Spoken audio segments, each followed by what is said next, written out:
ఈరోజు మన కిచెన్లో చాలా టేస్టీగా క్రిస్పీగా కరకరలాడే జంతికలండి, మురుకులని కూడా అంటారు, ఎలా చేయాలో చూపించబోతున్నానండి. శనగపిండి లేకుండా కప్పు బొంబాయి రవ్వతో చాలా టేస్టీగా ఉంటాయండి.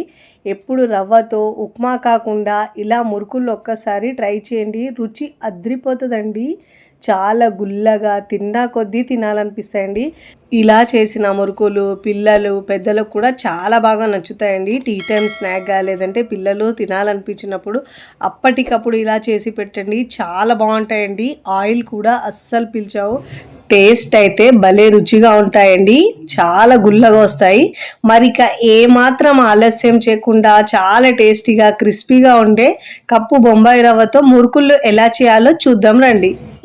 మరి మీరు ఫుల్ వీడియో చూడాలంటే యూట్యూబ్ ఛానల్లోకి వెళ్ళి టీ కిచెన్లో చూడండి. Thanks for watching. Bye bye.